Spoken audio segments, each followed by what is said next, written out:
We light this chalice to celebrate the inherent worth and dignity of every person, to reaffirm the historic pledge of liberal religion to seek that justice which transcends mere legality and moves toward the resolution of true equality, and to share that love which is ultimately beyond even our cherished reason, that love which unites us. Steve Stock.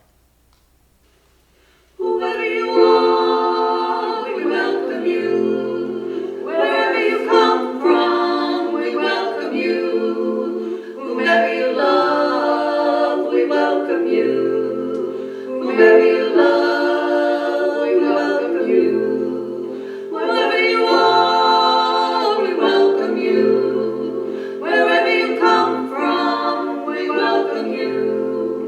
Whomever you love, we welcome you. Whomever you love, we welcome you. Welcome and good morning. I'm Steve Rittenmeyer. I'm the worship leader this morning. And we invite all to our worship service this morning, particularly all our visitors. We welcome everyone here, all faith backgrounds, all racial identities, gender identities, and orientations, without regard to political perspectives. The theme for this month is gender, and today's sermon addresses women. In that vein, these words from Maya Angelou. Being a woman is hard work, not without joy and ecstasy, but still relentless, unending work. Becoming an old female may require only being born with certain genitalia, inheriting long-living genes, and the fortune not to be run over by an out-of-control truck. But to become and remain a woman commands the existence and employment of genius. The woman who survives intact and happy must be at once tender and tough. She must have convinced herself, or be in the unending process of convincing herself, that she, her values, and her choices are important. In a time and world where males hold sway and control, the pressure upon women to yield their rights away is tremendous. It is under those circumstances that a woman's toughness must be in evidence. Please join me in the affirmation of covenant. Love is a doctrine of this church, and the quest for truth its sacrament, and service its prayer, to dwell together in peace, to seek knowledge and freedom, to serve humankind in fellowship, to the end that all souls shall grow into harmony with the good. Our financial contributions to this congregation come, for the most part, from our sacrifices and hard work in the past during our working lives. So we are very grateful for this and commit together to ensure the funds we gather collectively do a greater good for ourselves and our world than they could have done alone. May there be an offering to sustain and grow the life and mission of this community. May we give in love and in hope. Adapted from Kayla Parker. This month's Share the Plate recipient is Hope Works, which is a new program sponsored by Jackson House to assist the homeless.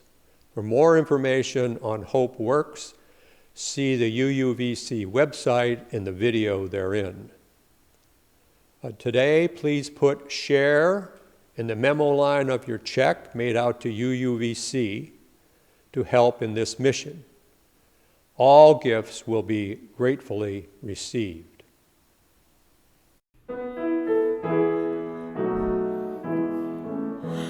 One more step, We will take one more step till there is peace for us, and everyone will take one more step. One more word, we will say one more word, till every word is heard by everyone. We'll say one more word. One more prayer, we will say one more prayer, till every prayer is shared by everyone. We'll say one more prayer. One more song, we will sing one more song, till every song is sung by everyone. We'll sing one more song.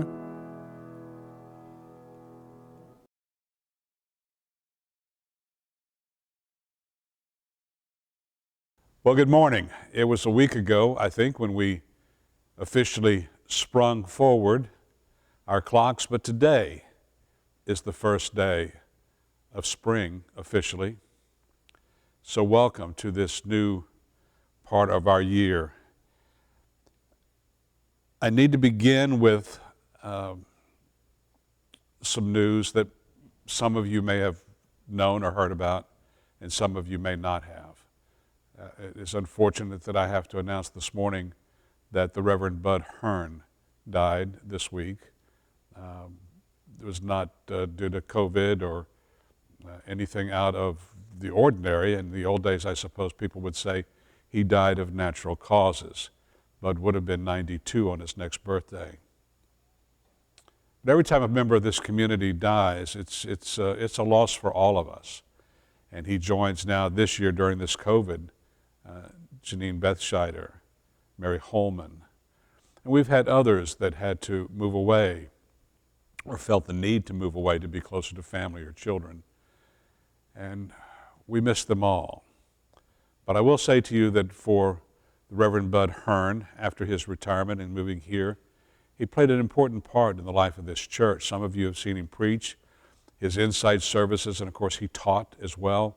And for me, I'm indebted that he was willing to play such an essential part of my installation here as your minister by the laying on of hands. Luckily for us as Unitarian Universalists, we understand life after death, at least in a more mature way, let me offer. By that I mean we have every confidence that the universe, or God if you prefer, can reconcile all of creation and death, and that human life is not a game show test. This is not, whatever is out there is not the host of Jeopardy or Truth or Consequences or Let's Make a Deal or The Price is Right. Life for us is a gift. And I will say to you that the Reverend Bud Hearn used his gift very, very well. As a man, of course, but as a husband, as a father, as a friend, and as a minister. He will be missed. But join me now, please, if you will, in a moment of silence or meditation or reflection for all of those in our congregation that we have lost, but also to those that we know have borne a disproportionate burden from this COVID. It's not to dismiss our personal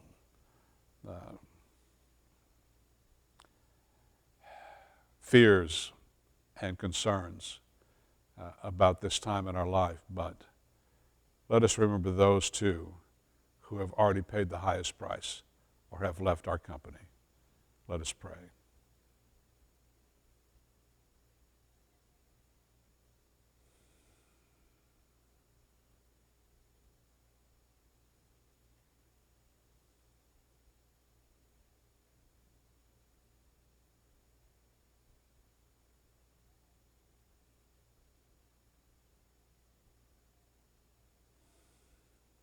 Amen. And thank you. And please keep Pat Hearn, Bud's wife, and their extended family in your thoughts and prayers this weekend. Bless you. So as Steve said, this month the theme for us is gender, and March is Women's History Month. And so I've chosen to begin this morning with a reading, and it's an unusual reading, or at least an unusual source. And I say that because it's not frequently that a Unitarian Universalist minister will choose a reading from the source I've chosen for you this morning, from Pope Francis, head of the Catholic Church. And I confess that I probably have an affinity for him because, like myself, he was trained by Jesuits, and it has been my experience in the Jesuit tradition, at least of the Catholic Church, that they teach something that is so profoundly Unitarian and Universalist, which is an absolute love of curiosity and conscience, and that they require you, if you're being taught by them, to question everything, not to hold them up as the exemplar of all things human or divine. But for this morning, I've chosen a piece entitled Prologue, which comes from his book, Let Us Dream. And it goes like this. The basic rule of a crisis is that you don't come out of it the same. If you get through it, you come out better or worse, but never the same. And we now are living in a time of trial, a time of crisis. He adds that creation itself is a dynamic process. The world is always being made. And he cites Paul, who in the New Testament in his letter to the Romans says, creation is groaning from birth pangs. God wants to bring forth the world with us as partners, continually. That he has invited us to join in from the very beginning in peaceful times and in times of crisis. He adds, humankind has a mandate to change, to build, to master creation, not in the sense of owning the beasts, but in the positive sense of creating from it and with it. We are protagonists. We are co-creators. And from this crisis, we can come out better or worse. We can slide backwards, or we can create something entirely new. How will we deal with the hidden pandemics of this world, the pandemics of hunger and violence and climate change? We have to let ourselves be touched by the pain of others. He continues that this is a moment to dream big, to rethink our priorities, what we value, what we want, and what we seek, to commit to act in our daily life on what we dream. We can't return to the false securities of the political or economic systems we had before this crisis. We need a politics that can integrate and dialogue with the poor, with the excluded and the vulnerable, that gives all people a say in the decisions that impact their lives. We need to slow down and design better ways of living together on this earth. There is a fallacy, he says, in making individualism the organizing principle of society. We have responsibility to others. We need to proclaim that being kind and working for the common good are our great life goals. Goals that need courage and vigor. Liberty, he reminds us, needs to be refocused on the future. It needs to feed on a new courage and a new compassion. Our hearts have been tested, and we must reimagine our world now.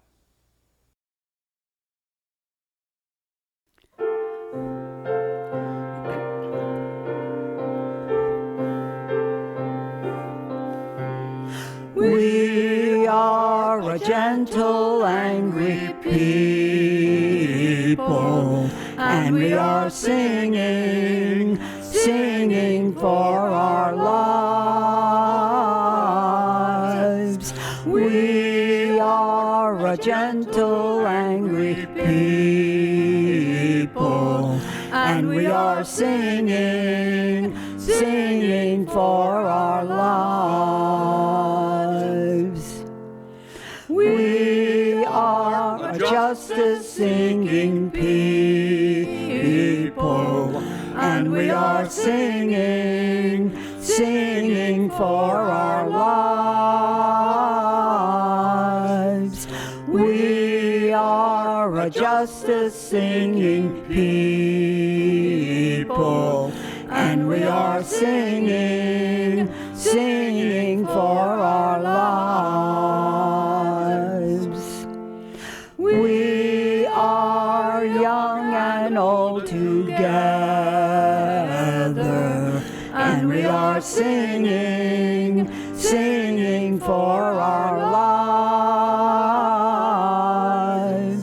We are young and old together, and we are singing, singing for our lives. We are a land of many colors, and we are singing, singing for our lives. We are a land of many colors, and we are singing, singing for our lives. We are gay and straight together, and we are singing, singing for our lives. We are gay and straight together, and we are singing, singing for our lives. We are a gentle, loving people, and we are singing, singing for our lives. We are a gentle, loving people, and we are singing, singing for our lives.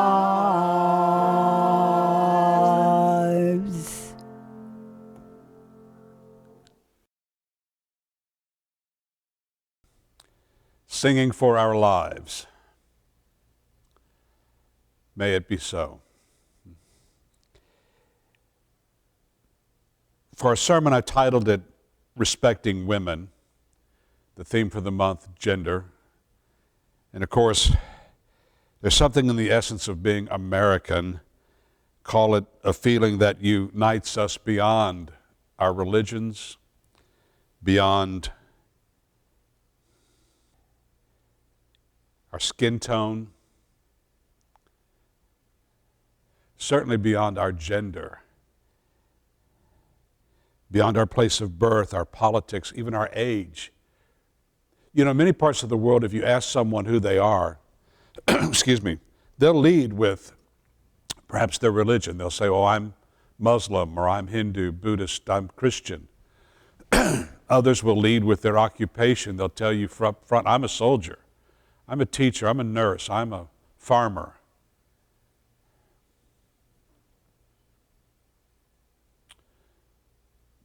Maybe in times of voting season, they'll say that they're conservative or liberal, Republican or Democrat, libertarian. In other parts of the world, they'll declare that they're Sunni or Shia.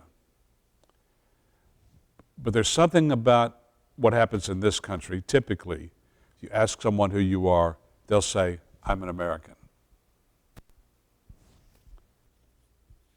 The phrase, I'm an American, to me, describes us beyond our individualism, beyond populism, beyond the specifics of our religions, our politics, our gender, age, or race. And declaring ourselves as Americans means more than nationalism, more than populism. In fact, in his book, the one that I referred, Let Us Dream, Pope Francis actually declares unequivocally that nationalism is anti-Christian.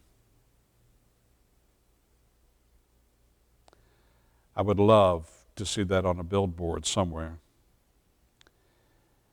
Now, some of what informs us as Americans is written into our Constitution, some of it into our laws, some of it into our history, and of course our history can be problematic because our history contains both the best and the worst of who we are.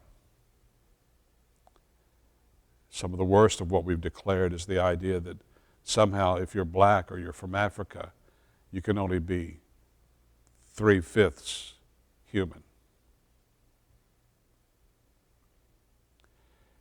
It's hard to build an egalitarian society with that as part of our description of who we are.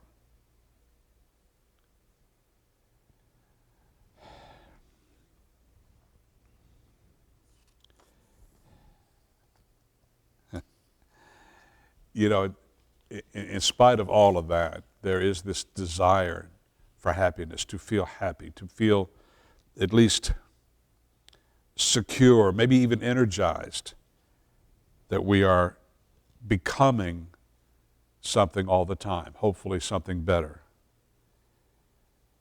You know, we're positioned as a beacon to the world, and I'm not talking about my religion, I'm talking about us as Americans. We're positioned as a beacon to the world, that we're on a human quest for a new identity here on earth, something that's not European or specific or stuck in the past.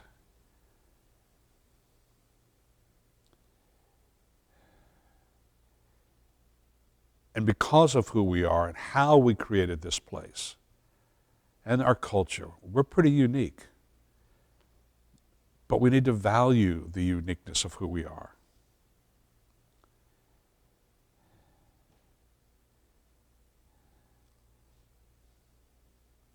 Over and over again, it seems I'm asking myself, is it possible to find joy in our diversity?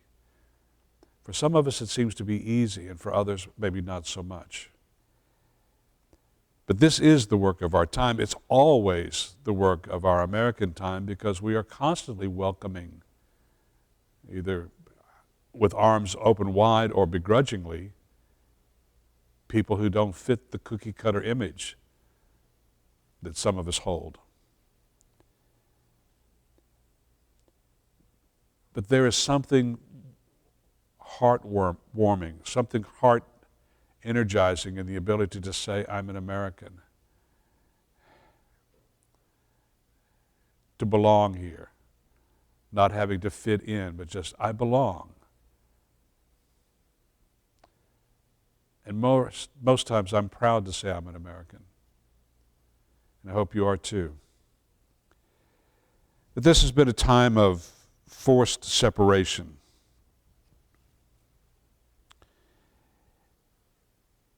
But we cannot help but recognize that many of the nurses, doctors, and caregivers are women who have paid the price of love. They are our saints next door. They are the antibodies to this virus of indifference that we seem to have. Muhammad Safa wrote something. He says, our world is not divided by race, color, gender, or religion. Our world is divided into ways. Our nation is divided into wise people and fools. And it's the fools who separate themselves based on religion, politics, gender, age, skin tone, etc. And I recently read that if you want to understand any problem in America, you need to focus on who profits from that problem, not who suffers from it. And there's no question that we have a problem here in the United States. Gender inequality is a problem. You know, but for the life of me, I have a hard time understanding who profits from this. I mean, it certainly can't be women because when they work outside the home, they're not paid appropriately. I think the latest results are showing that white women at least, are now earning more than 70 cents on the dollar of what a man would make for the exact same occupation. But the number is not so pleasant when you think that black women are earning 61% of what a man would make, and women who are brown, Latino, Latinx, etc., 45 cents on the dollar. This is the reality of our economic system. And this morning, when my wife and I were talking over coffee, I thought, you know, the very fact that we have billionaires and trillionaires tells us that our economic system is broken. It does not work.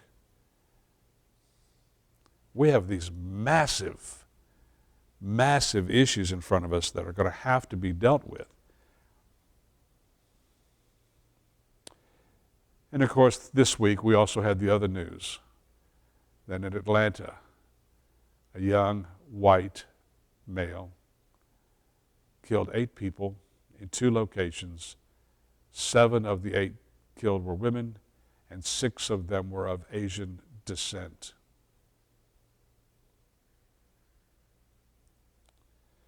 And of course, I'm from Texas, and the comment in Texas, well, we need more guns. We need everybody to have a gun.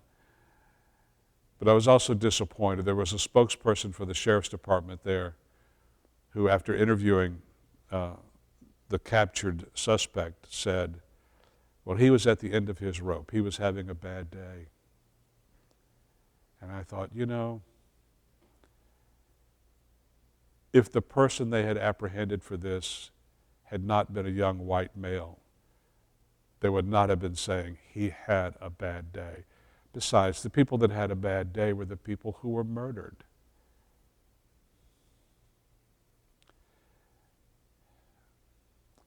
Disrespect for the Asian community is not new to America.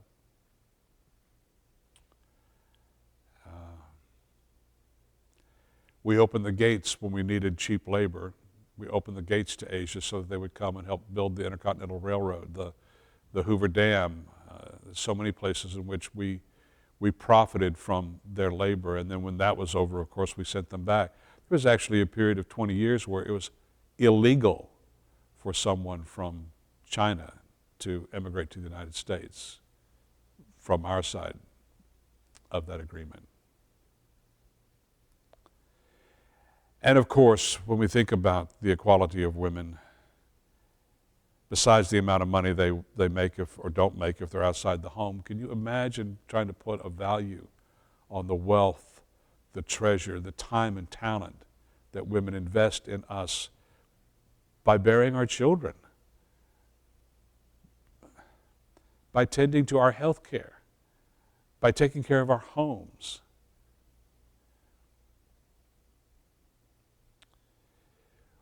We're at a time in our new history where, because of this COVID, because of this pause, we have an opportunity to reassess everything we do as a nation.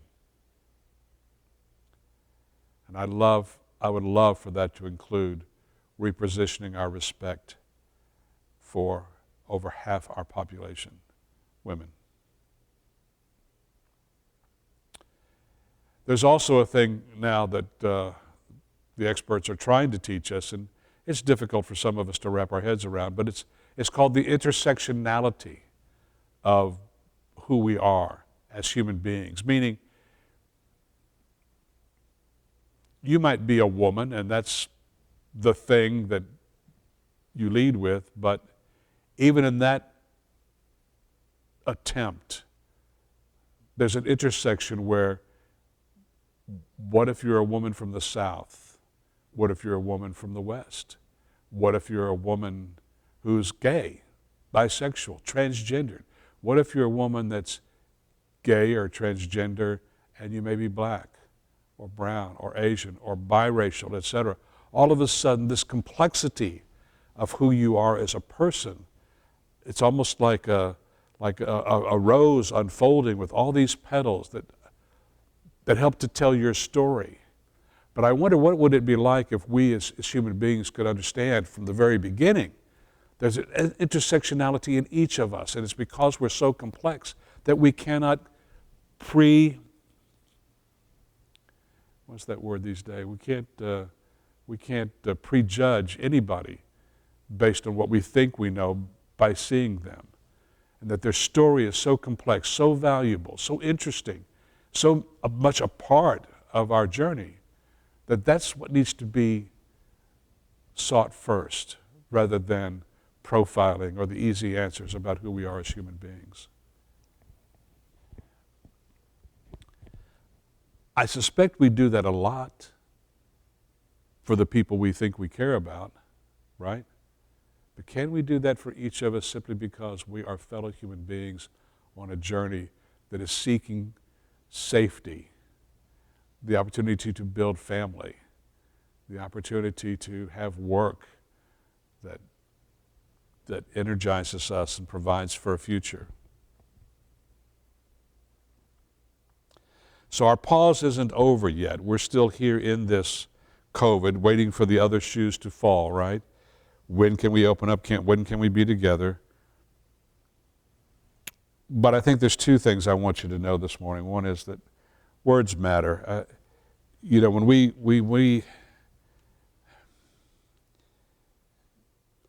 we use words like kung flu, I mean, this may sound comical or harmless to some, but trying to blame this pandemic on one part of the planet, one source that we really can't prove,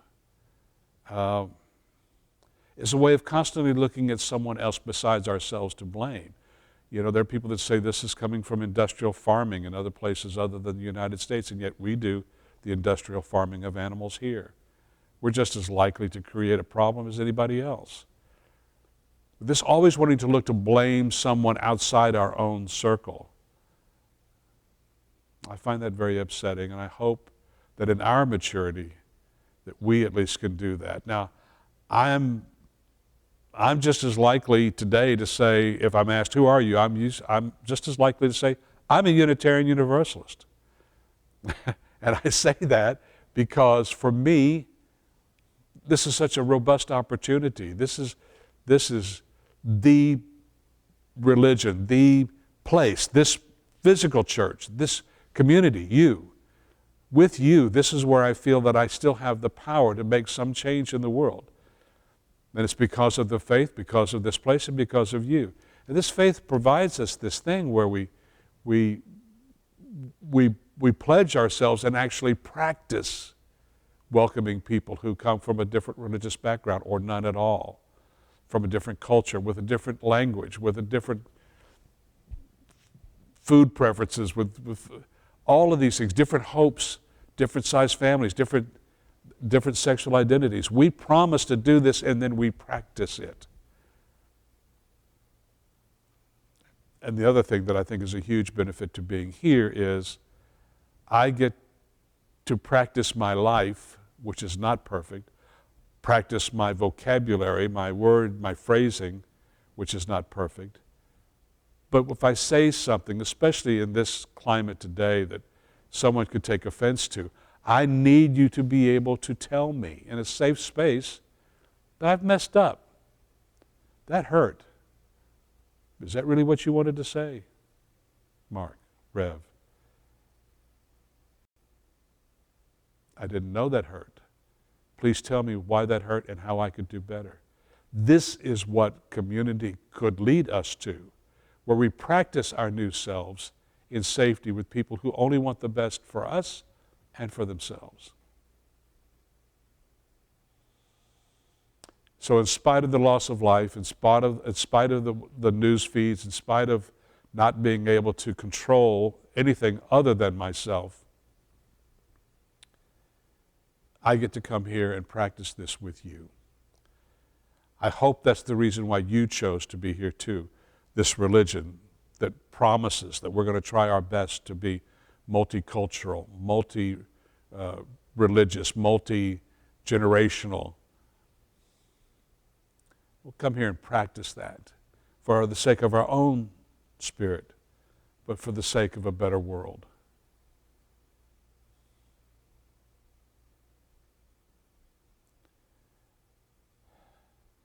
I know the odds are tough.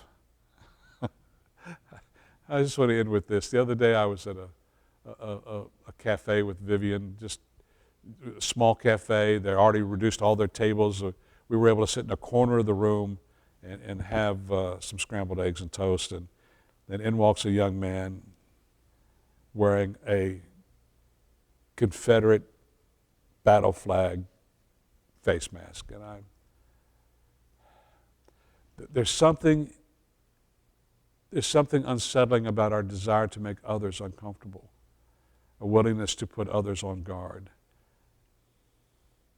So I hope as we walk through this coming out of this COVID, that you and I at least will begin to build a better world. And for that reason, I'm going to ask you these questions. And these are not questions that you need to answer for me. These are just for you, and these are questions for me. So to all the men that are here in the sanctuary or watching online, I ask you these questions. Answer them honestly for yourself.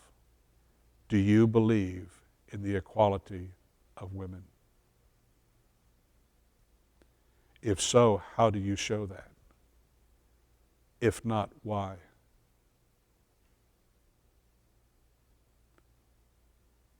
Would you be comfortable with a woman minister? Women in politics? Women running the checkbook of the nation as our ambassadors to the world? Think about it. And to all the women here or watching at home, do you believe yourself to be the equal of any man? If not, why not? And if so, how does that play out for you? Or do you still think that for some reason you have to be subservient? Again, these are not questions for me. These are questions for us. Because the only thing we can actually control is how we engage the world, individually and collectively, as a faith of hope and purpose.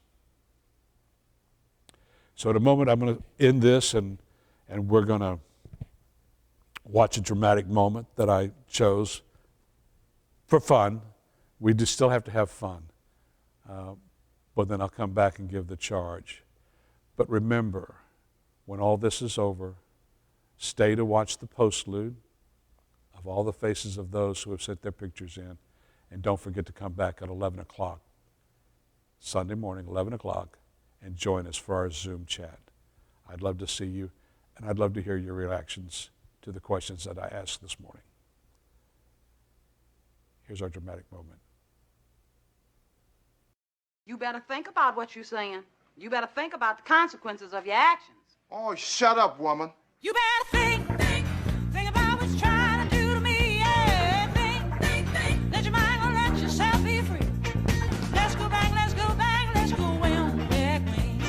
I didn't even know you couldn't have been too much more than 10. I ain't no psychiatrist, I ain't no doctor with degrees. It don't take too much IQ to see what you're doing to me. You better think about what you're trying to do to me. Think. Let your mind go, let yourself be free. Oh, free.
Thank you, Aretha. Before I give the charge, I don't want to let the Pope off too easily. I do have a lot of respect for what he's trying to do for the Catholic Church.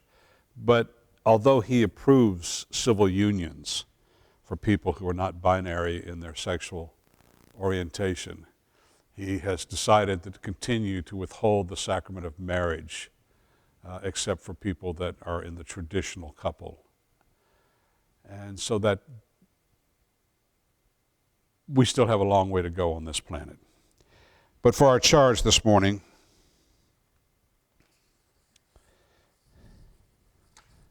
here we go. Okay, sorry. I wrote this: we're all beholden to each other. We're all a part of creation, but we must stop preferring the illusions that mask reality and begin to discover what we might achieve. We have a chance to see with new eyes. We have a chance to become agents of a new future. So let us stand before this light of our lit chalice as we begin a journey to real and lasting change. Never forget that we are called to be people of service, and service is how we pray. So now, let us sing Peace Be With You, and remember, when the service is completed, come join us at 11 o'clock on Sunday on Zoom. Bless you. Peace be with us till we meet again. Nature's beauty will surround us. Loving kindness all around us. Peace be with us till we meet again. Peace be with you till we meet again. May our fellowship enfold you. Kindred spirits here uphold you. Peace be with you till we meet again.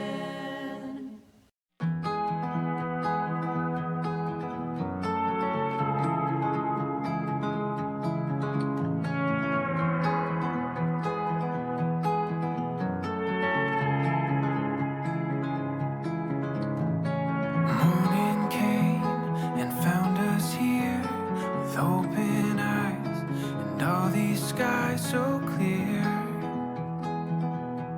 We're ready. Countless days and sleepless nights holding out for what we knew was near. We're ready. Meant for this adventure, we have everything we need. Standing in the sunlight, we can get through anything. Oh, we know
chasing.